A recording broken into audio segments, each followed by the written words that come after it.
because of the corruption and injustice they have spread over the land through the agonizing centuries of their domination.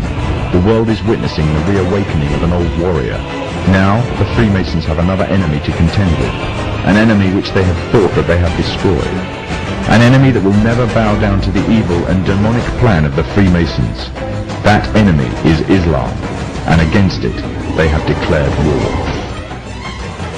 However, the Muslims have already been forewarned about an enemy that will face them, the last prophet of God. Muhammad said that a man will appear after the Muslims have conquered a Roman city called Constantinople. He will first appear as a tyrannical king, then he will be claimed to be a prophet, and finally he will claim to be the Lord God himself. Already the first part of the prophecy has been fulfilled. Constantinople was conquered and renamed Istanbul. The prophet further foretold that this liar would start to conquer the world, country by country, fortress by fortress, region by region, town by town, and no place will remain unscathed except the two holy cities of Mecca and Medina. He will possess powers to issue a command to the sky, and it will rain, and to the earth, and it will produce crops. He will call to a false religion and bring something which resembles paradise and hell, but that which resembles paradise will in fact be hell, and that which resembles hell will in fact be paradise. He is the Dajjal, meaning impostor, and he will be born with one eye, and your Lord is not one eye. It is also known that before the appearance of the Dajjal, a group of people will pave the way, setting up a system to prepare the world for his arrival. In other words, these forerunner to the Dajjal and their system will bear all the characteristics of the Dajjal, and he will be the final embodiment of these in human form. The forerunners to the Dajjal are none other than the Freemasons.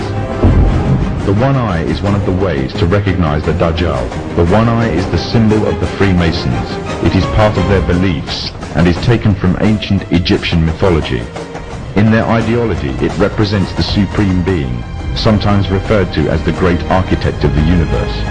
The scholars of Islam say that the similitude of the Dajjal is that of the Pharaoh who tarried with the Prophet Moses. The Pharaoh was a tyrannical leader who elevated himself in status and declared himself to be God. He used magicians to create illusions and fool the people, and oppressed all who did not conform to his false religion. Today the Freemasons weave another kind of magic. The illusions they create take the form of hidden or openly propagated messages in films, televisions, cartoons, music, and all the other cogs in their well-oiled media machine. And this same media machine has continuously been put into action to slander and destroy the character of Islam, following another trait of the Dajjal, who goes further and slanders God directly. The Dajjal is an oppressor to all who do not follow him. He will have powers to increase the land harvest or destroy it, depending whether the people follow him. Similarly, the Freemasonic West, through the World Bank, hold the Third World nations to ransom if they do not act in accordance with their wishes. Abundance of IMF development loans are often used to ensnare such nations, and the unattainable interest payments keep them ensnared. They are forced to submit or face economic collapse and dire poverty. Another way in which the Dajjal will control the people, either deluding them or forcing them to submit, is by spreading disease. He will have the ability to spread disease or cure it, effectively playing God, and with this power he will delude many to his false religion. The Freemasons also play with people's lives in this manner.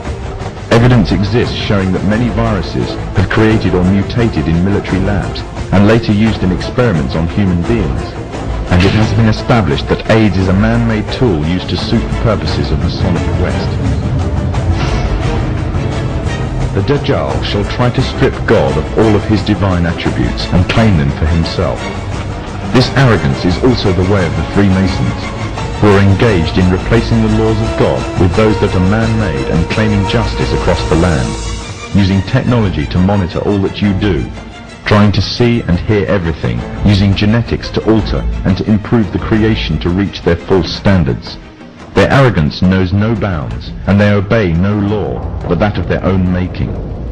These are the forerunners to the Dajjal. These are the Freemasons.